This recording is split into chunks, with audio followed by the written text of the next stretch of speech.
Boa tarde a todos. Vamos dar início à nossa aula de desenho mecânico. Hoje, vamos falar sobre polias, engrenagens e rodas dentadas, ou seja, sistemas de transmissão de potência e movimento entre eixos associados ao desenho mecânico, que é a nossa disciplina vinculada ao cursos de engenharia mecânica, produção e controle de automação. Hoje, dia 21 de maio, aula de quinta-feira. Então, a gente vai falar hoje, pessoal, sobre sistemas de transmissão. A gente vem falando de algum tempo, já algumas aulas anteriores, sobre elementos de máquina, né? Vimos lá elementos de fixação, elementos de movimentação, né? Como eixos, né? Falamos de bancais, rolamentos, acoplamentos, chaveta, molas. Hoje a gente vai falar sobre elementos responsáveis pela transmissão de potência entre eixos, que são as polias, engrenagens e rodas dentadas, tá? Quando você vê esse conjunto ele trabalha em parceria, primeiramente com o eixo, né? Não trabalham sozinho, e sempre vai ter um elemento desse associado a outro elemento. Uma coisa muito interessante também, polias, engrenagens, rodas dentadas, elas trabalham em parceria, elas não trabalham sozinhas.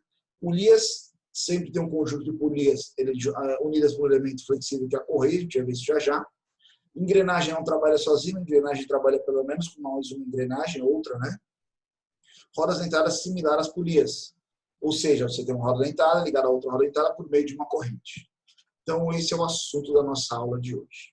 Ok? Para dar início, vamos falar sobre correias e polias para transmissão de potência. Só lembrando que aqui na nossa disciplina de desenho mecânico, o nosso intuito não é especificar e projetar ou dimensionar uma correia, uma engrenagem ou uma roda dentada. Na verdade, o nosso objetivo aqui é apenas ver características para a apresentação das mesmas dentro do desenho técnico mecânico, onde elas são empregadas, tipos, características e assim por diante. Ok? Então vamos começar falando de correias e polias. Para quem não conhece, fiquem tranquilo que a gente vai tentar detalhar ao máximo e vai conversar de uma forma bem clara, trazendo exemplos, características para vocês. Primeiramente, a gente tem que entender o que é uma polia. Vou começar por aqui. Polia é uma roda que pode ser metálica ou não metálica, tá? Pode ser lisa, ter sua periferia lisa, deitada ou sulcada. Sulcada é quando tem um canal que a gente chama de corne, tá? Em sua periferia, fixa um eixo rotativo e acionada por uma correia, a fim de transmitir movimento. E o que é a correia? Correia é uma cinta de um material resistente e flexível. De antigamente, dos primórdios, ela era de couro. Hoje em dia é muito difícil achar uma correia de couro. De borracha ou lona aramada, é uma lona com reforço, que serve para transmitir potência e movimento entre polias. Quando você vê força aqui, entenda como potência, né? Torque, energia. Ou seja, são polias ligadas a eixos distintos, que transmitem movimento entre elas por meio das correias, tá? Então, uma polia não trabalha sozinha, uma correia não trabalha sozinha, elas trabalham em parceria. É um conjunto de duas polias e uma correia. Ok? Para a gente entender mais ou menos como se comportam as correias, quais são as características, aplicações, funcionalidades, nós vamos detalhando elas em função da geometria construtiva, do tipo de correia. Tá? A primeira delas que a gente vai falar são as correias planas, que estão apresentadas aí na tela para vocês.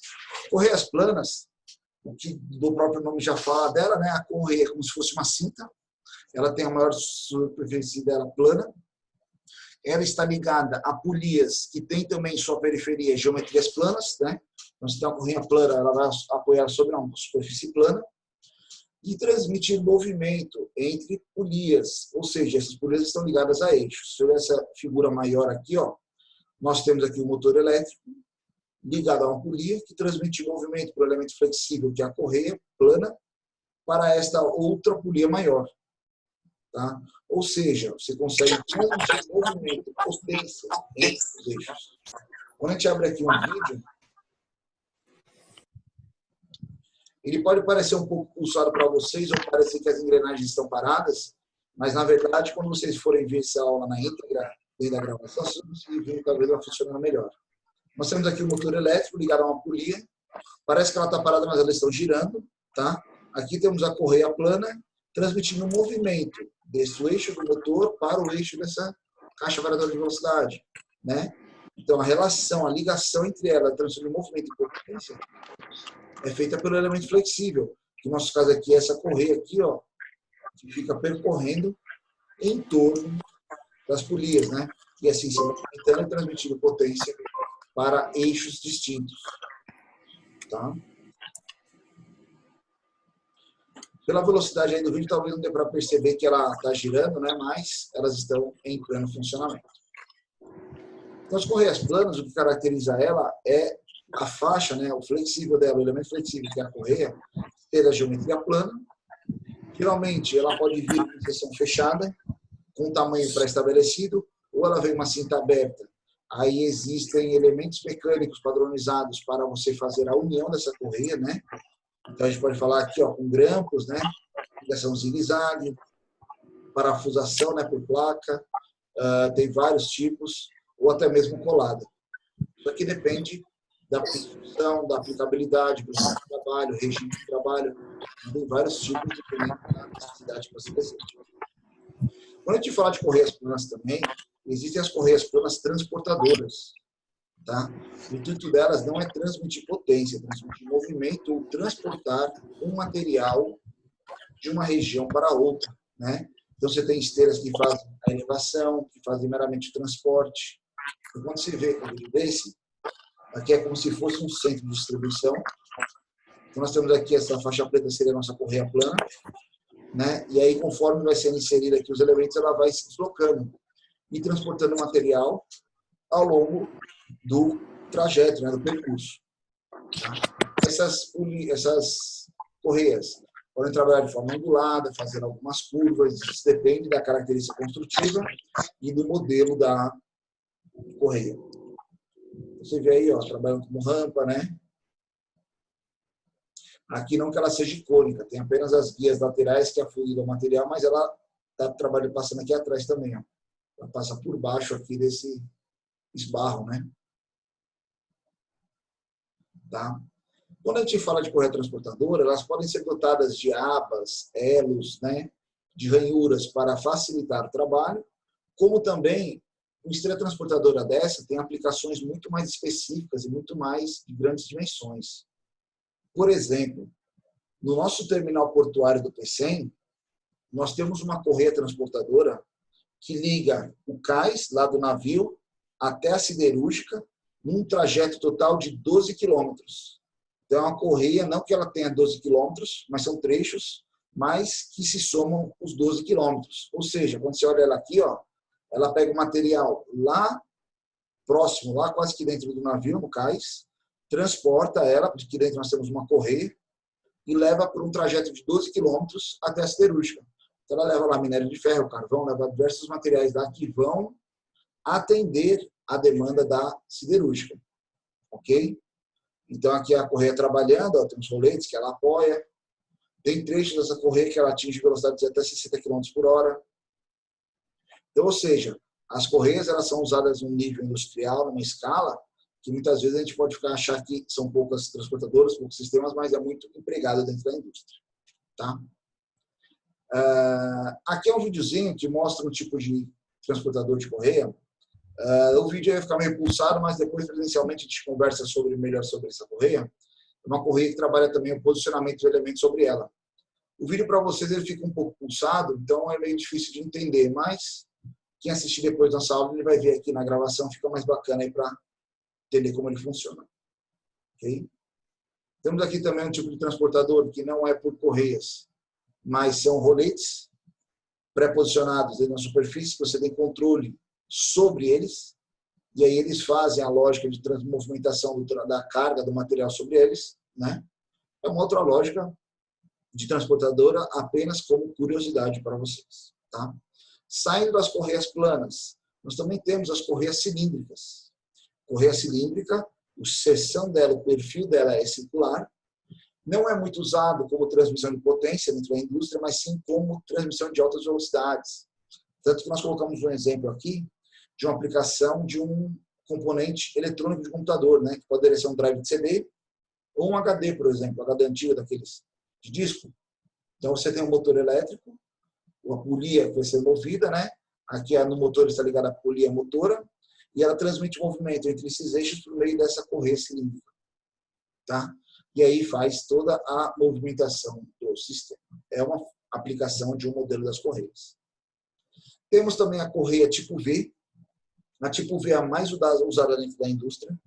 É considerada uma das correias que tem maior rendimento em questão de durabilidade, em questão de transmissão de potência, rendimento de forma geral. Tá? Porque correia V, sua seção tem uma geometria V, então ela tem regiões anguladas, né, como se fosse ali as arestas inclinadas, a letra V, e transmite potência entre eixos. Não necessariamente somente entre dois eixos, 2, 3 ou mais eixos, que é uma das vantagens das correias, já a gente vai falar disso. Outra coisa interessante, as correias, elas nunca trabalham sozinhas, elas podem trabalhar sozinhas. Em que sentido? Apenas uma polia, 2 polias e uma correia, mas também você pode trabalhar, dependendo da quantidade, não é quantidade, certo? A potência que você deseja transmitir, né? A potência desejada, ela pode trabalhar também correias duplas, triplas, ou seja, 2, 3 correias em 2 únicas polias. Elas trabalham de forma paralela, aumentando a região de contato, aumentando a capacidade de potência, transmissão de potência. Tem um videozinho aqui. Aqui nós temos a montagem de uma correia V dupla. Tá? Então, se você observar aqui, nós temos uma polia maior e uma polia menor. Temos V aqui na periferia da polia, que ela tem uma geometria sulcada, né, que é o body, que a gente chama. Como ela tem uma geometria V, a correia na polia também tem uma geometria V, que se encaixa essa correia, né? E ela transmite movimento do eixo desse gerador para o eixo desse elemento aqui inferior. Então, conforme um gira, transmite movimento para o outro. A grande jogada das correias, aqui nesse caso, ou nos outros também, conforme você tem a variação do diâmetro das polias, né, ó, então, se você observar nesse desenho aqui, nessa aplicação, você consegue observar bem uma variação de diâmetros entre as polias. Essa é a grande jogada. Quando você faz essa variação de diâmetros, você altera alguns parâmetros de funcionamento. Como, por exemplo, se a gente levar em consideração aqui, a polia menor aqui, o que ela apresenta? Ela apresenta uma rotação mais elevada, uma velocidade angular mais elevada, né? Ou seja, um RPM mais elevado. Em compensação, ela tem um torque inferior, quando comparado à polia maior. A polia maior ela vai ter uma velocidade angular menor, né? Uma rotação, um RPM menor, quando comparado à primeira. Em compensação, ela vai ter um torque maior. Essa variação entre esses elementos é chamada de relação de transmissão, representada geralmente pela letra I. Relação de transmissão associa diretamente o ganho de movimento, o ganho de potência que você deseja no seu projeto. Então, por isso que eles são aplicados. Se eu tenho lá um sistema que eu quero amplificar a minha rotação, eu posso fazer isso por meio do uso de correias e polias. Se eu tenho um conjunto que eu quero reduzir, não é reduzir a rotação, aumentar a potência, eu consigo fazer essa jogada por meio da utilização de correias e polias. Ok? Pessoal, só lembrando, qualquer dúvida, tem nosso WhatsApp, tem o torpedo, o chat aqui do programa, a gente pode se comunicar a qualquer momento. Tá? Então, saindo das correias V, existem as correias V-Rex, é uma variação da correia V. Então, a correia V ela tem essa geometria V aqui, né, angular lateral. Qual que é a diferença da correia V-Rex? Ela duplica a seção, então ela tem seção dos dois lados, o V dos dois lados, né? Fazendo como se fosse esse hexágono aqui. Qual que é a diferença? Por que isso? Quando você vê a correia V, todos os contatos dela é interno à correia, né? Então ela faz apenas contato entre polias, ela passa externamente a polias, ela passa internamente a polias, ó, as polias internamente à correia. Quando você vem aqui para uma V-Rex, você tem a possibilidade de passar tanto internamente, como está acontecendo aqui nesse momento, ela vem aqui, passa por essa polia menor e passa externamente aqui nessa outra polia. Tá? Então, a V-Rex ela tem a geometria dos dois lados para você poder trabalhar o contato em ambos os lados. Ok? Existem também as correias múltiplas V, ou polyjam, que muita gente chama. As múltiplas V são várias correias paralelas, interligadas entre si por uma camada superior, que vai trabalhar tanto a resistência quanto a proteção e durabilidade das correias. Tá? Geralmente é empregado em ambientes mais hostis, mineradoras, siderúrgicas, ambiente onde você tem muito detrito, muita poeira, muita umidade. Tá? que aí elas compensam esse trabalho uma em relação à outra. E são interligadas a fim de não se deteriorarem tão fácil com o acúmulo de material, com restos de material que possam vir a danificar uma correia. Ok? Esse vídeo aqui não é de uma polychain, é de uma correia plana. Eu acabei selecionando errado, mas só para vocês verem que é uma correia plana, feita de lona aramada, né? É um elemento flexível, ligando aquela polia maior lá daquele lado, é uma polia deste lado. E aí ela transmite movimento entre eixos distintos por meio do elemento flexível, que é a correia. Aqui é uma aplicação de uma correia poly-V, múltiplas V, polychain. Vocês já devem ter passado na rua alguma vez e ter visto o asfalto que ele foi fresado, que a gente chama nesse aqui uma fresadora de asfalto, que ele remove aquela camada superficial do asfalto, fica até umas ranhuras, parece passar um rastelo, né? Aquela máquina, o acionamento da fresadora, da fresa, né, que é o disco de corte, é por meio dessas correias múltiplas V aqui, ó. Então, se você observar uma polia que tem 10 canais, eles usam uma correia com 10 canais também, 10 correias interligadas pela superfície superior. Eu tenho que colocar uma chave de 19 milímetros aqui para vocês terem uma noção de onde está bem a polia. Mas, em relação ao trabalho, as correias são utilizadas tanto em trabalhos leves como trabalhos de extremamente pesados. Tá? Saindo das polias, saindo das correias, vamos falar um pouco de polia. Existe um sistema chamado CVT, que são correias variadoras de velocidade. O CVT nada mais é do que um conjunto de polias e correias que as polias mudam geometricamente o seu tamanho enquanto estão trabalhando. Como assim? Elas fazem o afastamento e a aproximação ali da região do canal, fazendo com que a correia ela desça e considere um diâmetro menor ou um diâmetro maior em relação à transmissão. Então, aqui, ó, nessa foto, por exemplo, os elementos vermelhos são os elementos móveis, né? Conforme ele diminui e aumenta, varia ali a distância entre aqui, a correia ela desce ou ela sobe. Câmbio CVT. Vocês já devem ter visto algum carro na rua, já deve ter escutado falar, por exemplo, tinha propaganda do Honda Fit, câmbio CVT, o Sentra, câmbio CVT, né? Geralmente são carros importados. O câmbio CVT, como que ele trabalha? Vou mostrar esse vídeo para vocês. Aqui é como se fosse a caixa de transmissão de velocidade, ou seja, a caixa de marcha de um Honda, tá? Olha, e fica olhando como ela muda de tamanho, né, em relação ao trabalho. E aí, o que é o interessante aqui a gente observar? Por que essa variação? Quando você está andando com o seu carro, quando você vai sair de automóvel, geralmente seu carro está parado e você vai sair da inércia. Quando você sai da inércia, que marcha você usa? A primeira marcha. Primeira marcha se caracteriza como uma marcha de força, né? Então, ou seja, você tem ali um torque e uma baixa velocidade.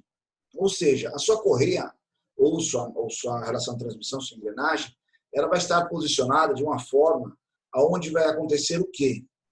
A polia menor, ele vai posicionar aí para a gente ver. A polia menor aqui, ó, desse lado, vai estar associada ao motor e essa aqui vai estar associada à transmissão lá da roda, né, o eixo da roda, por exemplo. E aí, quando você tem essa seção, você tem uma alta velocidade do motor, uma alta rotação do motor, e uma baixa rotação na roda, e compensação, um baixo torque no motor, você amplifica o torque na roda. Então, seu carro sai da inércia. Quando você começa a desenvolver velocidade, que você já está na velocidade lá desejada, você provavelmente vai chegar aonde? Na quinta marcha. Na quinta marcha, ele estaria nessa situação. Aqui continua sendo o motor, aqui continua sendo o eixo da roda. O que acontece? Neste momento, você tem uma amplificação de velocidade e uma redução do torque. Por que isso? Porque o objetivo agora é desenvolver velocidade, o seu carro ter velocidade. Tá? Quando você faz isso, tanto que se você pegar o seu carro e tentar sair de quinta, ele não consegue. Porque a relação que está lá montada na caixa de marcha é uma relação de velocidade, não de força. Né? Então, você não consegue sair. Em compensação, quando você está lá em uma velocidade elevada sendo desenvolvida, você não consegue engatar novamente a primeira marcha, porque seu carro vai perder velocidade, vai travar. Por quê? Porque você vai mudar a relação de transmissão, vai extrapolar os limites de capacidade de velocidade de rotação das polias. E aí, quando você vem numa marcha intermediária, numa terceira marcha, uma quarta marcha, dependendo do fabricante, suas polias estariam de 1:1. Ou seja, elas estariam em um tamanho similar entre as duas. Ou seja, o que acontece? Elas vão transmitir velocidade de 1:1. É uma questão de força e velocidade constantes ali em relação ao motor. Ok? Então, ou seja, essa velocidade, essa variação é o que faz a jogada lá do carro ter força ou o carro ter velocidade. Ok?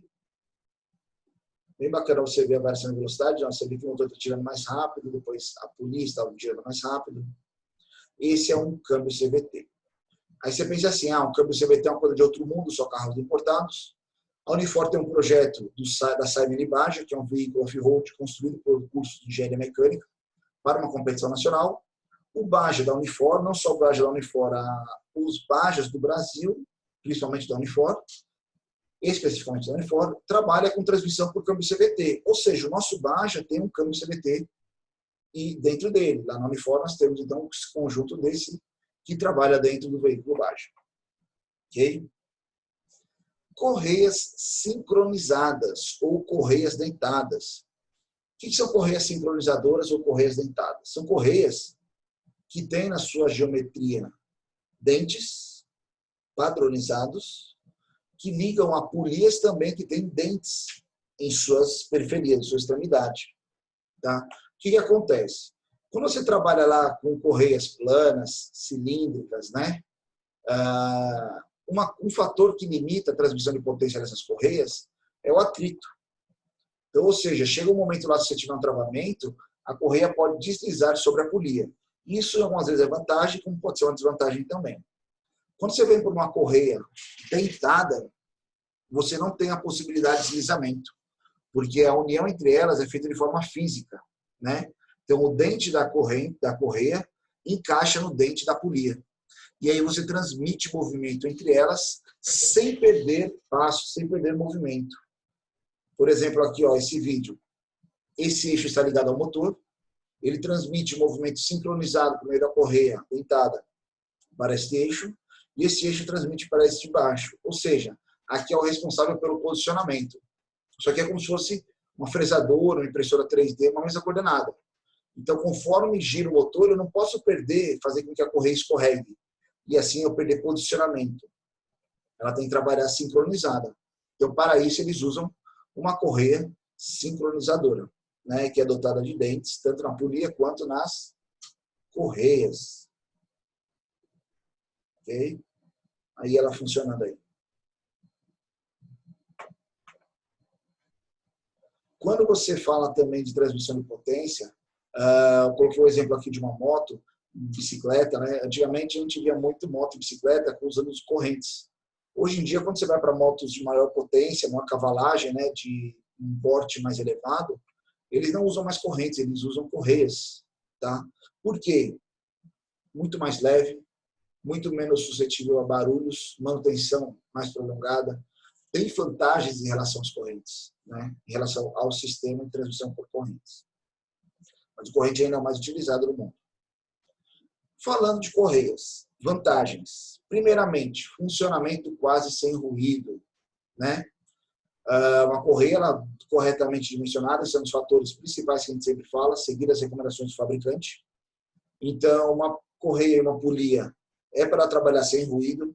Mas às vezes o meu carro lá, eu acelero e ele faz um grito, dá aquela gaitada, né? Aquele grito fino da correia. Ali, pessoal, a correia chegou num ponto aonde ela já está sofrendo algum dano, que ela está desgastada e precisa ser trocada. Ou muitas vezes também você, no período de chuva, aí passou numa poça d'água muito mais rápido, a água entrou ali no comportamento do motor, molhou a correia, ela faz o barulho também, ela grita, né? Ela desliza e gera aquele barulho.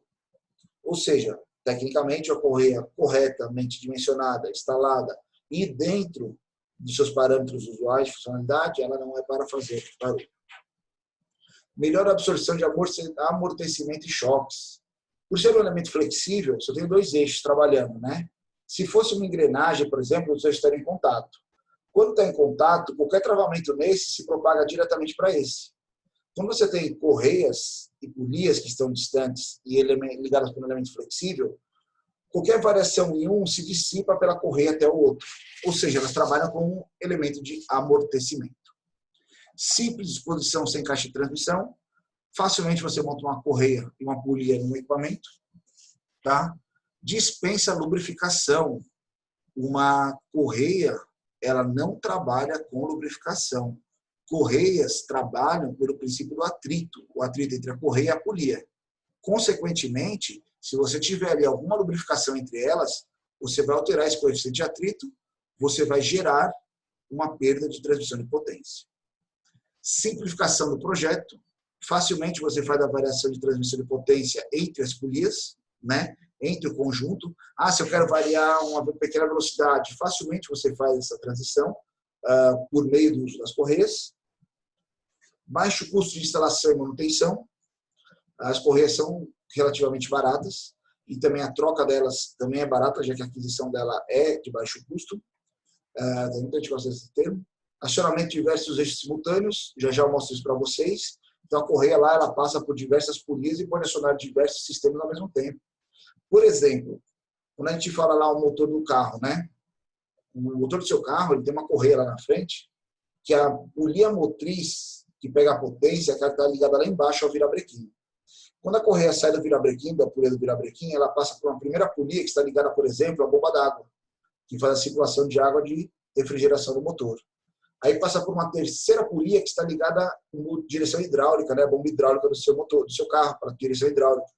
Sai dessa terceira, vai para uma quarta, que está ligada, por exemplo, ao alternador do seu veículo, né? Onde gera energia e carrega a bateria. Sai dele e passa por uma quinta polia que pode estar ligada ao quê? O seu ar-condicionado, compressor do seu ar-condicionado, né? Passa por uma sexta polia, que deve ser provavelmente apenas um esticador. Ou seja, uma única correia aciona diversas polias ao mesmo tempo. Tá? Simples variação de relação de velocidade. Quando você trabalha com polias escalonadas, a gente vai ver o que é isso aí. Facilmente, você mudando o diâmetro das polias, você já altera a relação de transmissão. Limita a sobrecarga através do deslizamento, né? Então a gente falou lá que o atrito, a transmissão entre ela é por meio do atrito, né? Entre a polia e a correia. Caso se exceda a capacidade de potência da correia, ela vai deslizar. Em vez de você ter um travamento, ter um sobrecarregamento, esse deslizamento vai limitar a sua transmissão de potência. Pode ser uma vantagem, como também pode ser uma desvantagem. Tá?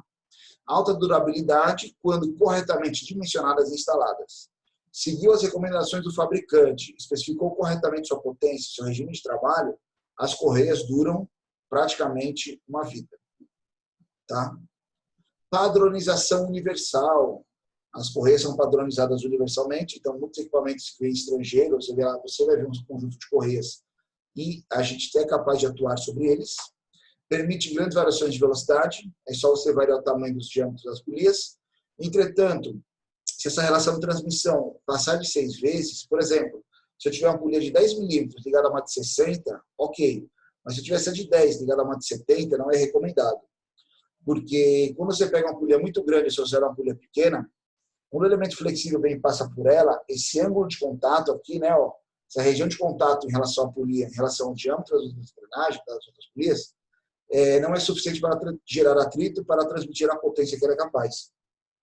Para corrigir isso, você usaria uma polia esticadora, uma terceira polia que ajudaria no abraçamento da correia pela polia menor. Tá? Utilização de múltiplos eixos concordantes, opostos em posições inclinadas ou cruzadas. A correia, por ser um elemento flexível, ela permite outras montagens, que eu vou mostrar já para vocês. Então, aqui é uma foto de um acionamento, de múltiplos acionamentos por uma correia. Então, a correia segue aqui, 3 correias da polia do motor para essa polia aqui, e daqui ela transmite movimento para outros 2 eixos distintos. Tá? Ou seja, ela pode girar tanto esse eixo quanto eixos distintos. Temos um videozinho aqui de um trator acionado por um único motor, que movimenta todos os seus mecanismos por meio de correias. Pode parecer loucura, mas pelo vídeo aí ele funciona. Então você tem o motor elétrico aqui em cima, ou a combustão, e aí pelo meio das polias e correias, ele transmite movimento para todas as partes do equipamento. Ok? Desvantagem das correias. escorregamento na transmissão de força, ou seja, se você variar lá o atrito dela, né, a coeficiente de atrito, pela umidade, poeira, passou o carro lá na água, entrou água, umedeceu a correia, ela faz barulho, a potência se dissipa ali, ela desliza, a dissipação delas é o barulho, vibração, ruído, calor, né? Ou seja, você perde transmissão de potência. Ocupam espaços maiores quando comparados a outros sistemas de transmissão. Por que isso? As engrenagens, por exemplo, quando elas trabalham em conjunto, elas estão uma grudadas na outra. Já as polias têm que ficar afastadas para poder ter um elemento flexível que trabalhe em contato com elas. Ou seja, elas geralmente ocupam espaços maiores. A correia também precisa ser afrouxada e esticada, né? Afrouxada para a desmontagem, esticada para o correto trabalho e funcionamento. Então, aí você precisa de um espaço para poder mover esses eixos, geralmente o motor, e fazer o esticamento da correia. Varia o comprimento da correia em função da temperatura e umidade. Então, dependendo do ambiente que você estiver, a hostilidade desse ambiente, a sua correia ela pode sofrer alterações dimensionais, dilatando, né, em relação que é a calor e a absorção de umidade. Variação do coeficiente de atrito em função de poeiras, detritos, óleos e umidade. Pessoal, muitas vezes os sistemas não tem como você fugir de uma poeira, de uma sujeira, né? E aí, o que faz? Eu não uso transmissão por correia? Você usa. Mas você vai usar alguns fatores de segurança que na hora da utilização, mesmo que tenha detritos, poeira, sujeira, vai ocorrer uma perda, mas mesmo assim o rendimento é satisfatório para a sua aplicação. Então, todos esses parâmetros são utilizados dentro dos cálculos e dimensionamento das correias e polias. Ok? Quando a gente falou de montagem das correias, por ela ser um elemento flexível, usualmente a gente pensa sempre que ela está transmitindo aqui, ó, entre polias ligados a eixos verticalmente alinhados. Tá? Mas se eu tiver eixos perpendiculares, a correia ela permite uma flexibilidade para acionar dessa forma. Logicamente, essa forma aqui, né, de eixos cruzados ou de inversão de velocidade, existe uma degradação maior da correia, mas isso é colocado no planejamento de manutenção e você faz as trocas corretamente. O item C aqui, ó, transmissão cruzada. Ou seja, quando você olha aqui um sistema de transmissão por polia, você vai ver que tanto a motora quanto a movida giram no mesmo sentido, né? Porque a correia ela sai lá de uma e entra na outra, ou seja, elas giram no mesmo sentido. Quando você quer inverter os giros de sentido dessas polias, você cruza as correias. Aí o que passa aqui em cima vai passar aqui embaixo, você tem giros opostos dos eixos. Essa aqui seria a polia esticadora, lá, aquela relação de transmissão acima de 6. Se eu não consigo, né, por causa do deslizamento, eu colocando essa polia aqui, eu aumento a região de contato da polia menor, ou seja, ela transmite mais potência, ela vai transmitir até o limite da correia que ela pode transmitir, sem ter elementos de dissipação de energia. E aqui é uma transmissão angular, que eixos que se cortam. Então, você tem uma polia aqui, outra polia aqui, uma polia aqui vai fazer apenas a transição de movimento, mas você está transmitindo o movimento deste eixo para este eixo. Tá? Parece uma aplicação estranha, mas olha aí. Isso aqui é o motor Volver, é um motor 1600 refrigerado a ar da Chevrolet. Esse motor ele não chegou no Brasil, tá? Foi a luta da Chevrolet para concorrer com o motor Boxer, né, do Fusca. Boxer, para quem não sabe, é o motor que trabalha com os pistões horizontalmente, né? E aí, esse motor, como que ele faz? É o mesmo princípio que a gente falou lá, ó. Ele pega a potência lá da polia que está ligada ao virabrequim. O virabrequim é o que recebe, né, o movimento lá dos pistões oriundos da combustão, faz o movimento. E aí ele gira aqui, ó, uma correia por uma polia esticadora, passa aqui pela ventoinha que joga o ar forçado sobre o motor, no retorno passa na polia do alternador que gera energia e volta lá para o virabrequim. Ou seja, ele aciona aí 3 elementos distintos que transmite potência para 3 elementos e tem mais um quarto como direcional e esticador. Então esse motor, esse carro ele não chegou no Brasil, mas você vê uma história relacionada a esse tipo de montagem. Tá? Transmissão com sentido de rotação invertido, né? Que a gente falou. Então, aqui é uma outra jogada, em vez de você cruzar as correias, você vai usar polias auxiliadoras para trabalhar a inversão de sentido entre os eixos. E polias escalonadas. Esse aqui é o mais interessante também para a gente. O que é uma polia escalonada? Quando você pega uma polia escalonada, se você pegar lá, por exemplo, e colocar uma correia nessa região que está, você vai ter uma resultante de velocidade nesse eixo, outra velocidade nesse eixo, mesma coisa, potência entre os eixos. Se eu tirar daqui e colocar aqui, por exemplo, ó, né, nessa primeira, Aí você vai ter uma outra velocidade nessa 1, outra velocidade nessa 2. Consequentemente, também há variação de potência entre elas.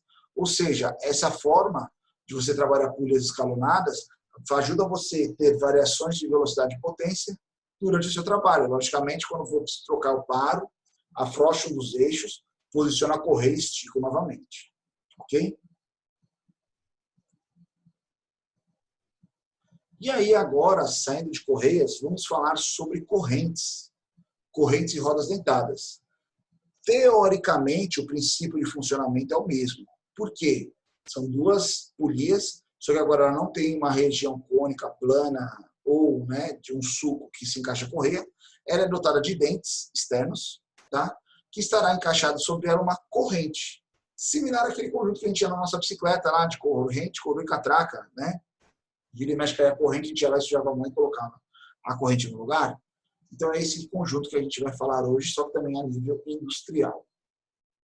Então, se você observar essa foto aqui, pode fazer você lembrar lá, que você tinha a coroa da sua bicicleta, a catraca lá na roda, e um elemento flexível, metálico, mas flexível, de montagem flexível, que transmitia o movimento entre os eixos.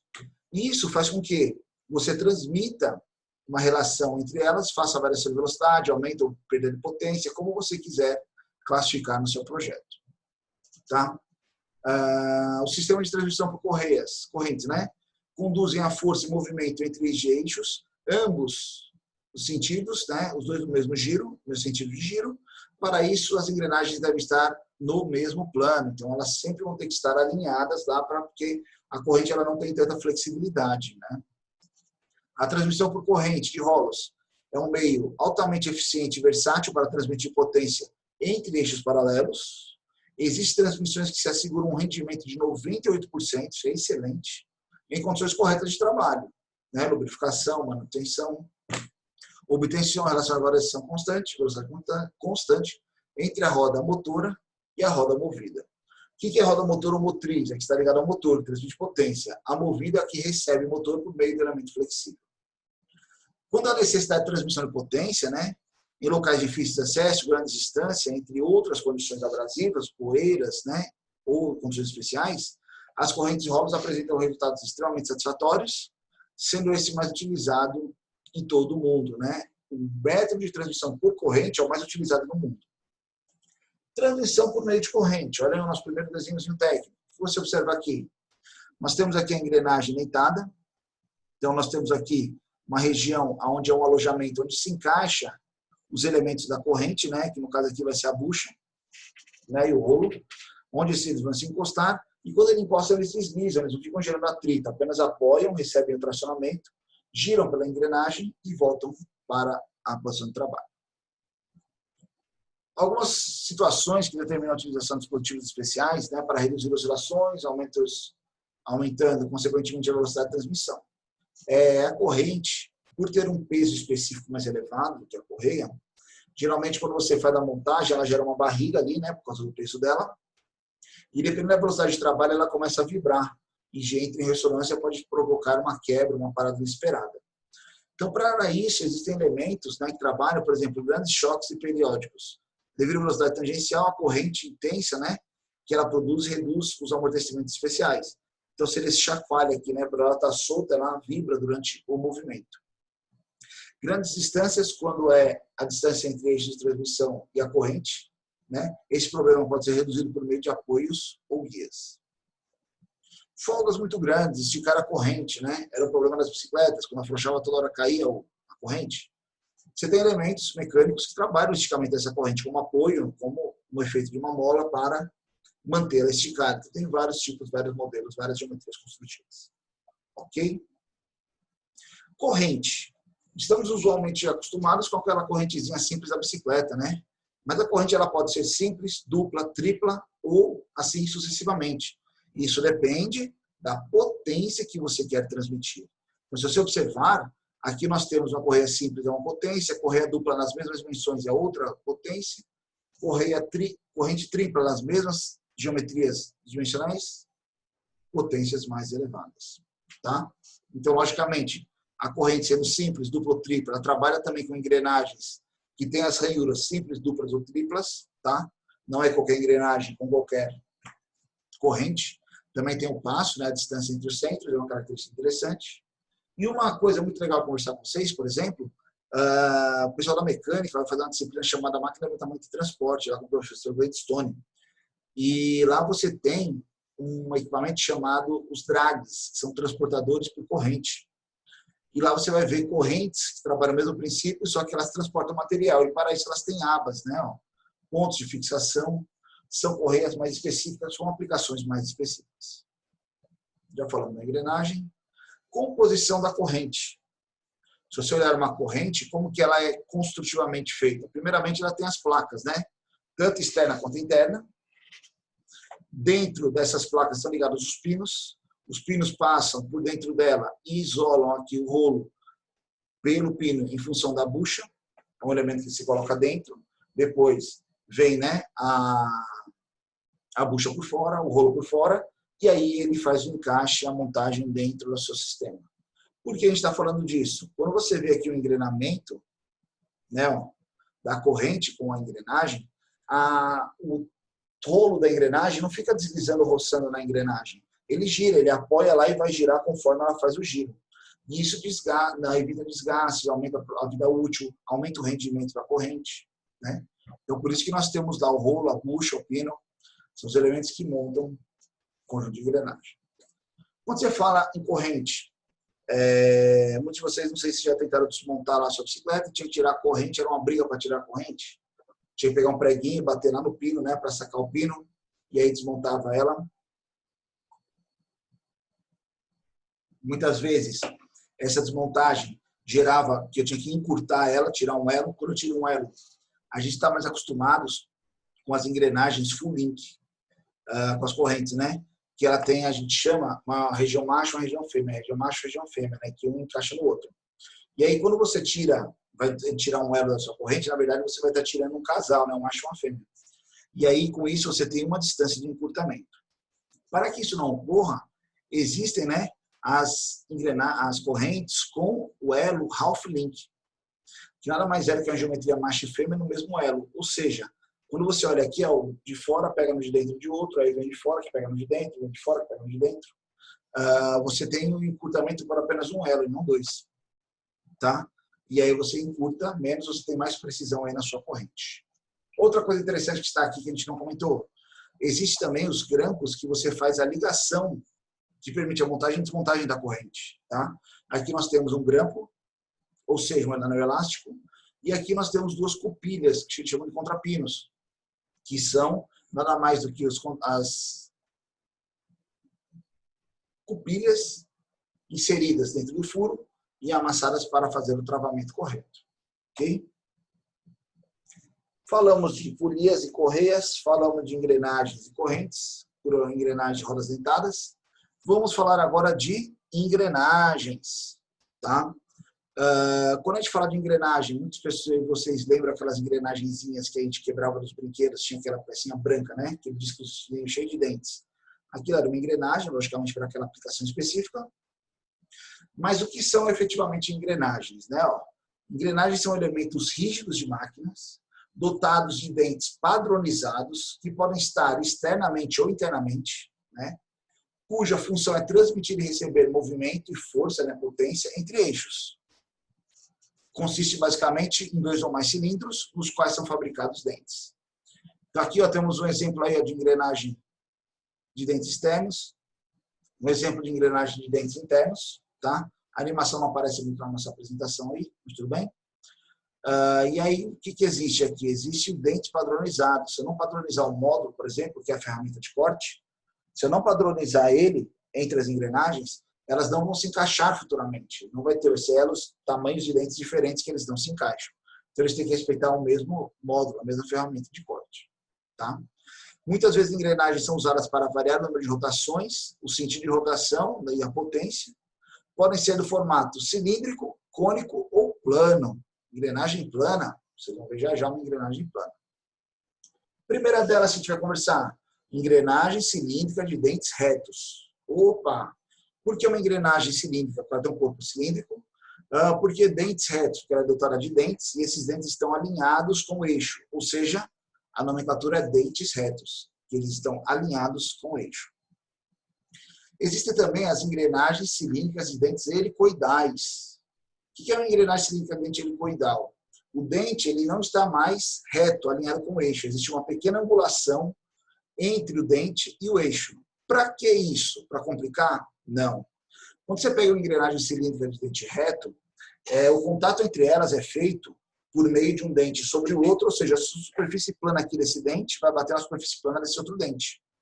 Quando você faz isso, você tem uma transmissão ali que você tem um maior ruído, maior vibração. Consequentemente, as engrenagens cilíndricas de dentes retos têm uma faixa de rendimento de 75% a 90%. Quando você vai para o helicoidal, a engrenagem helicoidal, o dente inclinado ele encaixa de forma mais suave de um no outro. Então, geralmente, essa potência está dividida ali entre engrenamento de 2 a 3 dentes. O engrenamento é gradual, ou seja, muito mais suave. Consequentemente, ela tem menos vibração e ruído na hora de trabalho e seu rendimento está na faixa de 90% a 98% de rendimento quando aplicados nos sistemas. Ou seja, a engrenagem helicoidal tem suas vantagens e desvantagens. Engrenagens cônicas de dentes retos. O que é engrenagem cônica? É aquela que faz a ligação e transmite movimento e potência entre eixos perpendiculares, eixos que se cruzam, né? Eixos não paralelos. Mas somente eixo a 90? Não, ele pode ser menos que 90 ou mais que 90. Isso aí entra nos seus cálculos para você dimensionar corretamente a sua engrenagem cônica de dentes retos. Também existem engrenagens cônicas de dentes helicoidais. Opa, como assim dente helicoidal? É o dente inclinado associado a uma engrenagem cônica, mesmas características das cilíndricas. Suavização no contato, transmite mais potência, menos ruído. Quer ver um exemplo muito simples de engrenagens cilíndricas, dentes retos helicoidais trabalhando em conjunto? A gente está usando muito o exemplo lá desde as correias, quando a gente fala da caixa de marcha do carro, né? A caixa de marcha do carro, a caixa variadora de velocidade, nada mais é do que um conjunto de engrenagens interligados que faz a relação de transmissão. Então, se você pensar no seu carro, quando você engata lá a primeira, segunda, terceira, quarta ou a quinta, dependendo do carro, você escuta quase que nenhum ruído da caixa de marcha, apenas o barulho do motor andando. Mas quando você para e engata a marcha ré, que significa a marcha de reverso, né? A reversora, quando você engata a marcha de reversão, você escuta um barulho diferente no seu carro. Por que isso? Porque, primeiramente, quando eu falo a transmissão para velocidades para frente, primeira, segunda, terceira e quarta marcha, são velocidades que o carro vai se desenvolver e vai usar sempre que se movimentar. Ou seja, eles usam engrenagens helicoidais, transmitem mais potência, maior rendimento, menos ruído. Mas quando você para e engata o reverso e escuta aquele barulhinho dando ré, esse barulhinho é porque as engrenagens da ré, elas são de dentes retos. Então, o engrenamento delas gera essa vibração, esse ruído maior. E aí você vê o porquê da diferença do dente helicoidal para o dente reto. Tá? Engrenagens planas, ou conhecidas como cremalheiras. Muitos de vocês já devem ter passado num prédio, uma portaria, onde apertava um botão, o seu portão corria horizontalmente para o lado, né? Aquele movimento, pessoal, do portão andar linearmente, ele tem uma superfície dele atrás, na parte de trás dele, engrenagem plana, que são essa barra com vários dentes padronizados, similares aos dentes da engrenagem, e lá no motor tem ligado uma engrenagem com ele. Quando você aperta o botão, esse motor vai girar, ele acaba arrastando lá a engrenagem de um lado para o outro. Tá? Essas engrenagens elas podem ser feitas de dentes retos ou dentes helicoidais. Isso é um critério de cada projetista. Existe também a engrenagem sem fim. O que é a engrenagem sem fim? Ela recebe esse nome porque, na verdade, o parafuso acionador, que é essa pecinha aqui mais cromeada, ela é uma barra cilíndrica de uma engrenagem de apenas um dente. Como assim um dente? Ela tem uma inclinação tão aguda, tão inclinada, que esse dente ele se repete dentro da proposta ainda conforme o prazo vai andando, né? Então, se você parar lá ele funcionando e deixar ele girando, você sempre sua vista vai ficar acompanhando a rosca e você vai achar que nunca acaba. Isso é denominado rosca sem fim. Tá? Outra característica muito interessante é quando você tem um conjunto de sem fim, quando você gira o parafuso, você gira a coroa. Mas se você girar a coroa, você não gira o parafuso. Ou seja, a potência ela só entra pelo eixo do parafuso acionador. Ok? Aqui são algumas fotos ligadas às engrenagens. Primeira coisa que eu falo para vocês, quando a gente fala de engrenagem, não pensem apenas naquelas ligadas aos brinquedos, né? Aquelas pequenininhas de plástico que a gente via. Existem engrenagens de diversos tamanhos, tipos de aplicações. Por exemplo, nessa foto aqui, ó, tem a fabricação de uma engrenagem que toda a equipe aí de mais de 20 pessoas está sobre a mesma, né? Temos aqui outros caras apoiados sobre engrenagens de um moinho. E aqui mais duas engrenagens cilíndricas fabricadas de um porte um pouco mais elevado para aplicações mais específicas. Pessoal, tudo isso de engrenagem, polia, correia, como que ele entra dentro do desenho técnico nosso? Primeiramente, ele vai estar associado ao nosso software de trabalho, nosso querido SolidWorks, né? Nosso melhor amigo. O SolidWorks tem aquela biblioteca dentro dele, que é o Toolbox. Então, quando você vem aqui, eu vou abrir aqui primeiro só uma montagem, né? Porque uma montagem, quando é peça, eu não consigo inserir parafuso, elementos de máquina de uma peça, eu consigo montar dentro de uma montagem. Vou fechar aqui. E aí vou vir aqui no Toolbox, clicar em Toolbox, vou ter que ativar ele, ele vai ser ativado. Dentro, né, da nossa normativa de ANSI Metric, ou seja, americano métrico, né, que a gente fala, como é que ele vai abrir. Dentro da normativa americano métrica aqui, ó, quando eu abro ela, o que eu tenho aqui dentro? Vou abrir por aqui, ó. Anéis, arruelas, O-rings, parafusos, porcas, propulsão. Quando eu cliquei em propulsão, o que eu tenho aqui? Engrenagens. Vou voltar aqui, ó, na americana em polegada, só para vocês darem uma olhada. Quando eu vim aqui em propulsão, olha o que ele tem. Rodas dentadas para corrente, engrenagens e polias. Tudo que a gente estudou na aula de hoje. Quando eu pego aqui propulsão e engrenagem, se eu arrastar aqui para a tela, o que vai acontecer? Vai chegar uma engrenagem para a gente aqui, como é que ele está configurando. Tá? E aí a gente, a engrenagem, existe uma padronização, uma forma de você trabalhar ela em função da composição geométrica dela. Tem vários cálculos que vocês vão fazer, vão aprender, não na nossa disciplina. Quem for da mecânica vai aprender isso lá em elementos de máquinas 1 e 2. Quem for da produção vai aprender isso lá em PP2, com o professor Mauro, né? E quem for da automação vai aprender comigo lá em projetos e sistemas mecânicos, lá pelo 7º semestre.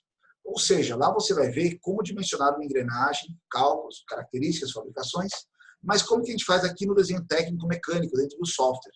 Então, existe um elemento chamado módulo, que é a padronização do dente. Então, dependendo do tamanho do módulo, eu tenho o tamanho do dente da minha engrenagem, né? Ó. Ele pode vir desde um módulo pequeno até um módulo maior. Vamos colocar aqui o módulo 5 aqui, por exemplo. Tá? Eu consigo variar aqui quantos dentes minha engrenagem vai ter. Eu posso ir aqui de 10 dentes até acho que 300 dentes, mas não vou chegar lá, ó, 154 dentes, que já vai ser um pequeno absurdo aqui, ó, quando eu abrir aqui, ó, 154 dentes. Vou trabalhar menos aqui, vamos colocar 30 aqui. Mais fácil da gente visualizar, calma. 30 dentes aí. Pronto, temos aqui a nossa engrenagem, né? Ó. Posso trabalhar diversos outros fatores, por exemplo, você está vendo 2 cubozinhos aqui no centro, né? Ó. Eu posso tirar eles sem nenhum, deixar somente a engrenagem. O furo central aqui dele, ó, que está aqui o módulo 5, né? Deixa eu arrastar isso para cá. Eu posso mudar o tamanho, ele está com um furo de 10, vamos colocar aqui um furo de, epa, peguei maior, 50, não, de 30, ó, né? Posso ligar ele a uma chaveta, vou colocar aqui um rasgo de chaveta, ó lá, apareceu um rasgo de chaveta. Tudo isso é configurável. E aí também, dependendo do desenho técnico, eu não preciso representar todos os dentes. Eu posso vir aqui e fazer a representação de 3 dentes, né, por exemplo. E aí ele fica lá a engrenagem com apenas 3 dentes representados e assim eu consigo detalhar o sistema. Para que eu vou desenhar uma engrenagem dentro do SolidWorks? Para fazer um sistema de transmissão. Como assim? Eu deixei um pronto aqui só para vocês observarem. Não é nosso objetivo hoje montar essa engrenagem, são atividades para as nossas próximas aulas. Então, quando eu abro aqui, por exemplo, essa montagem que já existe, 2 engrenagens montadas, se construir elas aqui, Vou só deixar ela na posição aqui para a gente ver uma coisa. Só um minuto. Essa. É só um suportezinho ali atrás. Essa aqui. Então, como aí que eu vou posicioná-la aqui. Beleza? Pessoal, dentro da conformação das engrenagens, quando você monta dentro do software, o software tem uma caracterização aqui em posicionamentos, que a gente usa lá para delimitar a posição dos elementos. Quando você vem aqui em posicionamentos, existem posicionamentos avançados e posicionamentos mecânicos. Dentro de posicionamentos mecânicos tem engrenagem. Quando você usa essa engrenagem, o que acontece? Você faz a configuração de uma para outra e olha o que vai acontecer na sua tela. Quando eu clicar nessa menor, por exemplo, e girar ela, olha lá a maior girando junto. Para vocês aí vai estar um pouquinho pulsado, mas depois no vídeo da entrega você consegue ver lá, ó, conforme eu giro ela aqui, a maior vai girando junto, tá? Uma coisa que eu quero mostrar para vocês, por exemplo, a relação de transmissão. Aqui eu tenho uma engrenagem com 10 dentes, aqui eu tenho uma engrenagem com 30 dentes. Ou seja, a relação de transmissão entre eles é de 3. Ou seja, essa rodinha menor, a cada 3 voltas dela, a maior vai dar 1. Ou cada uma volta da maior, a menor vai dar 3 voltas.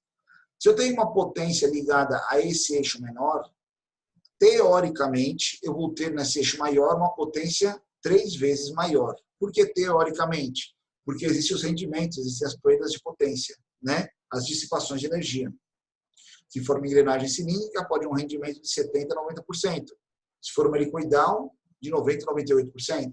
Então, nem sempre 100% da potência é transmitida. Você dissipa um pouquinho ali em outros sistemas. Calor, vibração, ruído. Então, aqui, conforme você gira a menor, ó, eu vou dar um giro na menor, olha aqui, ó. Vamos marcar pelo rasgo da chaveta aqui, ó. Da maior está para cima, da menor está para cima. Então, eu vou clicar aqui, vou dar um giro nela, ó. Se você olhar o raio da chaveta, o rasgo da chaveta da outra peça, ele andou 1/3 lá na região. Vou dar mais um giro na menor. Olha lá, ele percorre mais 2/3. E eu vou dar mais um girozinho aqui, ó, na menor. Ele vai voltar para a posição inicial dele ali. Tá? Ou seja, uma relação de 3 para... Ok? E isso é o que a gente vai trabalhar logo dentro do nosso SolidWorks.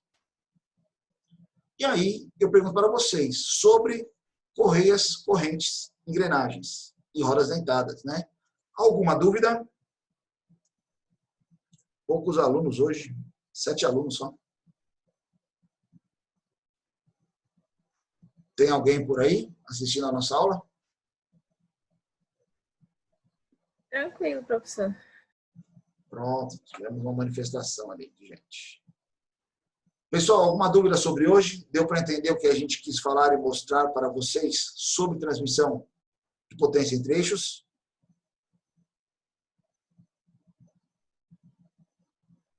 Qualquer dúvida ou sugestão, estou à disposição de vocês pelos nossos meios de comunicação, tanto WhatsApp quanto Torpedo, ferramentas do Unifor Online. Nossa aula de hoje, ela representa ali, teoricamente, a última parte de material que a gente tinha que falar em relação a elementos de máquinas. Então, a gente falou aí sobre eixos, começamos lá em parafusos, porcas, elementos de fixação móveis e permanentes. Falamos sobre eixos, chavetas, acoplamentos e molas.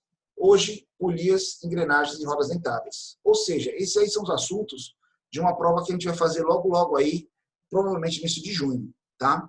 Daqui para lá, hoje também tem uma entrega, né, da nossa atividade, da AV2 já, que é a questão do acoplamento, né?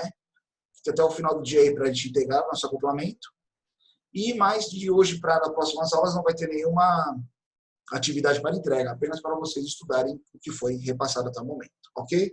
Só lembrando vocês também que lá no Unifor Online, dentro da aba avaliação, nossa aula de terça-feira, na aba de avaliação, já está disponível lá o resultado da prova prática, da prova recuperação, quem fez ela na aula passada, tá? Então você pode ver sua nota lá já vai estar comentado como ficou a sua nota, onde foi substituído o valor, se foi no trabalho, se foi na nota da primeira prova. Logicamente, eu fiz isso para aqueles que fizeram a prova e não tinham entregado tudo, e aí a gente olhou também qual foi o melhor resultado para vocês em relação a isso. Então, quando vocês olharem lá, já saiu o resultado da prova lá. Beleza, pessoal? Ok? Qualquer dúvida, estou à disposição. Agradeço a atenção de todos. Bom fim de semana, fiquem bem, fiquem em casa. Qualquer dúvida, estou lá. Um abraço, boa noite.